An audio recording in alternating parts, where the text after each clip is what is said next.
স্বাগতম সুপ্রিয় শিক্ষার্থীবৃন্দ, তোমাদের জন্য নতুন আরো একটা অঙ্ক নিয়ে আসছি। আজকের অঙ্কটা হচ্ছে আমাদের রাজশাহী বোর্ড 2019 সালে প্রোগ্রামিং থেকে আসছিল। বিশেষ করে এই প্রোগ্রামিং এর অঙ্ক তোমাদের কাছে খুব কঠিন মনে হয়, আর আমি এই প্রোগ্রামিং এর অঙ্ক প্রত্যেকটা লাইন, প্রতিটা শব্দ খুব সহজে বোঝানোর চেষ্টা করি। বিশেষ করে আমার চ্যানেলটিতে বাবুল আইসিটি ক্লাস, আমি শুধু এইচএসসি আইসিটি বিষয়ক যে ভিডিও আছে এগুলোই আপলোড করি, এ ব্যতিরেকে কোনো ভিডিও আপলোড করি না। বিশেষ করে এখন আপলোড করতেছি বোর্ড, অর্থাৎ এই ক্যাটাগরির প্রশ্নে কিন্তু তোমাদের সামনে আসতে পারে বা আসার কোয়ালিটি বেশি। সেই ক্ষেত্রে তোমরা আমার যে ভিডিওগুলো আছে যদি শেষ পর্যন্ত না টেনে দেখো অবশ্যই বুঝতে পারবে। শুরু করি। দেখো আমাদের এটা কি দেওয়া আছে, একটা উদ্দীপক দেওয়া আছে। এখন এর আলোকে কয়েকটা প্রশ্ন দেওয়া আছে, তুমি না টেনে শেষ পর্যন্ত দেখলে প্রত্যেকটা প্রশ্ন এ টু জেড একেবারে বুঝতে পারবে, সূক্ষ্মভাবে বিশ্লেষণ করা হবে।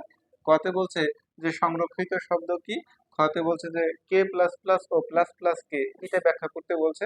গতে বলছে একটা প্রবাহ চিত্র, আর ঘতে বলছে যে হুইল লুপ ইউজ করে তোমাকে একটা প্রোগ্রাম লিখতে হবে, আর এখানে দেওয়া আছে আমাদের ফর লুপ। শুরু করি ক থেকে গ পর্যন্ত, একেবারে সূক্ষ্মভাবে আমি অল্প সময় করাচ্ছি, না টেনে দেখো। কতে বলছে সংরক্ষিত শব্দ কি, লিখে রাখো। প্রত্যেকটি প্রোগ্রামিং ভাষায় কতগুলো শব্দ আছে, প্রত্যেকটি প্রোগ্রামিং ভাষায় কতগুলো শব্দ আছে যা ওই প্রোগ্রামিং এ কাজ করার সময় ব্যবহার করা হয়, এই সকল নির্ধারিত শব্দকেই সংরক্ষিত শব্দ বলে। এইটুকু লিখলে একে এক। খতে দেখো খুব বোঝার একটা প্রশ্ন, যে কে প্লাস প্লাস ও প্লাস প্লাস কে ব্যাখ্যা করো। যেমন দেখো কে প্লাস প্লাস, এটা হচ্ছে প্রথমে কে এর পুরাতন মান ব্যবহার হবে, তারপরে কি হবে, এক বৃদ্ধি পাবে। ক্লিয়ার? প্রথমে হচ্ছে কে এর পুরাতন মানটা ব্যবহার হবে, এরপরে হচ্ছে কি আমাদের এক বৃদ্ধি পাবে। এরপরে দেখো যে প্লাস প্লাস কে, এইটা বলতে বুঝাইছে যে এখানে তোমার কে এর একটা প্রারম্ভিক মানের সাথেই এক যোগ হয়ে যাবে। ক্লিয়ার? এটা হচ্ছে কথা। আমি যদি প্রথমটা বলি যে প্রথমে চলকের মান ব্যবহার হবে, তারপরে এক বৃদ্ধি পাবে, এটা হচ্ছে এইটার ক্ষেত্রে। এরপরে এটা হচ্ছে কি, যে প্রথমেই এক বৃদ্ধি পাবে, তারপরে চলকের মানটা ব্যবহার হবে। ক্লিয়ার? এটা কিন্তু অনেকেই বুঝতে পারো না। আমি যদি আরো একটু ব্যাখ্যা করি, যে কে প্লাস প্লাস বলতে বুঝাইছে এখানে এই প্রথমটা, যে আমাদের প্রথমে কে এর পুরাতন একটা মান ব্যবহার হবে, এরপরে ভেরিয়েবলের সাথে এক কি হবে, যোগ হবে। ক্লিয়ার? এক যোগ হওয়ার পরে পরবর্তী যে আমরা মানটা পাবো, এই মানটা আমরা পরবর্তী স্টেটমেন্টের সাথে কি করব, ব্যবহার করব। আর এইটার কথা হচ্ছে কি, যে প্রথমেই আমার কে এর একটা প্রারম্ভিক মান থাকবে, তার সাথে আমরা এক যোগ করব, যে মানটা পাবো এইটা পরবর্তীতে আমরা ব্যবহার করব। সহজ কথায় প্রথমে এখানে কে এর পুরাতন মান থাকবে, তারপরে কি এখানে প্রথমে চলকের মান ব্যবহার করব, পরে এক বৃদ্ধি পাবে, আর এখানে এক বৃদ্ধি আগে পাবে, পরে চলকের মানটা ব্যবহার করবো। আশা করি বুঝতে পেরেছো। গতে বলছে প্রবাহ চিত্র, আর ঘতে বলছে হুইল লুপ ব্যবহার করে প্রোগ্রামটা লিখতে বলছে। আমি এই প্রশ্নগুলো মুছবো, তোমাদের যার দরকার স্ক্রিনশট দিয়ে রাখতে পারো। শুরু করছি। গতে বলছিল যে প্রবাহ চিত্র অঙ্কন করো। তোমরা উপরে একটু লিখে নিও যে উদ্দীপকটির প্রবাহ চিত্র নিচে অঙ্কন করা হলো।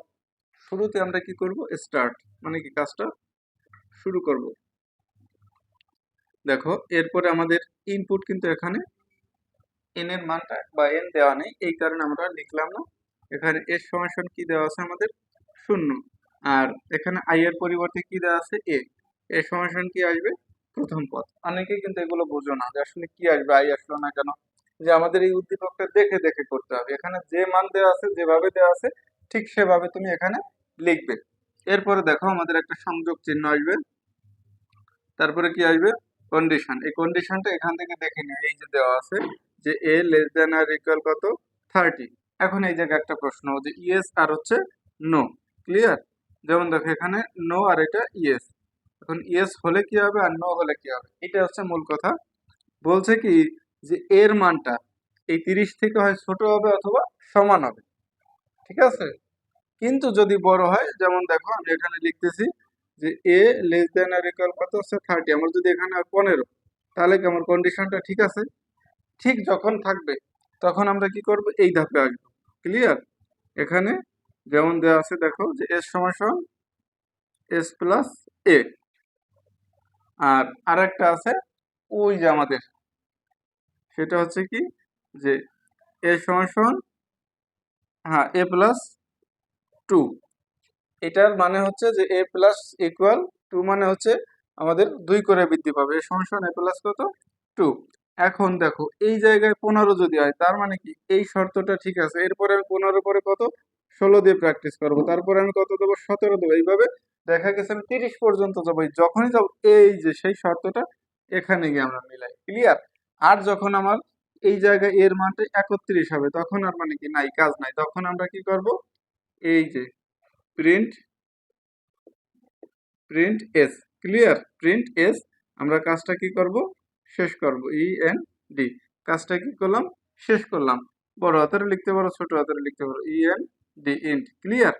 যখন কাজ শেষ হয়ে যাবে তখন তো আমাদের কাজ শেষ, আর কোনো দরকার নেই। যেমন দেখো যে এখানে একটাই শর্ত যে 30-এর থেকে এর মানটা কি হবে, ছোট হবে অথবা সমান হবে। যতক্ষণ পর্যন্ত না হবে ততক্ষণ পর্যন্ত এটা কি করতে হবে, মানে এই যে যতক্ষণ বেশি না হবে ততক্ষণ পর্যন্ত কাজ চালিয়ে যেতে হবে। এক কথায় যে এই 30 থেকে যখন বড় হয়ে যাবে তখন শর্তটা মেলে না, মিথ্যা হয়েছে, তখন হবে নো প্রিন্টেজ, কাজ শেষ। ঠিক আছে। আর ধরো এর মানটা 1 2 3 4 5 যত সময় তত সময় আমরা এখান থেকে ট্রাই করব, শেষ। এইবার আমরা যাই ঘতে, বলছিল যে আমাদের এখানে দেওয়া আছে ফর লুপ, করতে বলছিল হুইল লুপ দেওয়া। একেবারে সহজ, তোমরা শুধু দেখে দেখে খাতায় তুলবে, আমি এখানেই সমাধান করতেছি। তুমি দেখো যে কতটা সহজ, দেখলেই বুঝতে পারবে। যতটুকু উপরে আছে সব ঠিক আছে, শুধু এর মানটা কি করবো, এর এখানে একটা মান বসাবো, এর সময় সমান 1, ক্লিয়ার। এখন ফর লুপের জায়গায় আমি কি করব, হুইল ইউজ করব। এখানে কি ইউজ করব, এই হুইল, ঠিক আছে। আচ্ছা দেখো এখানে আমি কি ইউজ করব, হুইলটা ইউজ করব। শুধু দেখে দেখে তুললে হবে, এই যে গেল। এরপরে দেখো যে আমাদের এখানে এস সমান সমান এস প্লাস এ দেওয়া আছে, আর এইটা আমরা কি করব, এখানে লিখে দেব, ঠিক আছে। এ সমান সমান এ প্লাস টু। আবার আর একটা কথা আছে যে আমাদের এখানে দেয়া ছিল যে এ প্লাস ইকুয়াল টু। তুমি যদি এইটা লেখো তাও হবে, অথবা এইটা লেখো তাও হবে, একই কথা। অনেকে কিন্তু এটা বুঝতে পারো না যে এ প্লাস ইকুয়াল টু এইটাও যে কথা, এইটাও সেই একই কথা, ক্লিয়ার। তুমি যদি মনে করো কি যে আমার যা আছে তাই লিখো, তাহলে তুমি এখানে লিখতে পারো, এটা এখানে লিখে দেবো এইভাবে। দরকার নেই আমাদের চেঞ্জ করার, কারণ অনেকের আবার অনেক প্রশ্ন হয়। দেখো যে এখানে এ প্লাস ইকুয়াল কত আছে, টু, ক্লিয়ার। যা আছে তাই তোমরা এখান থেকে এটা লিখে দিলে। এরপর একটা কথা আছে যে আমাদের এখানে রিটার্ন শূন্য আছে, এইটা কিন্তু চেঞ্জ করতে হবে। যখন তুমি ইনক্লুড কনিও ডট এইচ লিখবে তখন তোমাকে এখানে কি ইউজ করতে হবে, গেটস ইউজ করতে হবে, GT CH first bracket semicolon. এইটুকু পরিবর্তন করলে হুইল লুপ শেষ। তাহলে আমি কি কি করলাম, এ সমস্যা নন প্রথম পদ ইউজ করলাম। এখানে ফরের যে কন্ডিশন গুলো ছিল সেগুলো আমি বাদ দিয়ে শুধু হুইল সমস্যা আমরা কন্ডিশনটা রাখলাম। এরপরে কি যুক্ত করলাম, এখানে এ প্লাস ইকুয়াল টু, মানে এর মান কত 2 করে বৃদ্ধি পাইছে সেটা লিখলাম। আর এখানে গেটস লিখলাম। এখন গেটস কেন লিখলাম, যে ইনক্লুড কোনিও ডট এইচ, যদি এটা না থাকতো শুধু ইনক্লুড স্টুডিও ডট এইচ থাকতো তাহলে তুমি রিটার্ন শূন্য লিখলেই এনাফ ছিল। অনেকের কিন্তু এটাও প্রশ্ন, গেটস কেন আসলো। ঠিক আছে, সবাইকে অসংখ্য ধন্যবাদ। যারা নতুন তারা অবশ্যই সাবস্ক্রাইব করবে, আর যারা পুরাতন লাইক কমেন্টস করতে ভুলবে না। ধন্যবাদ সবাই।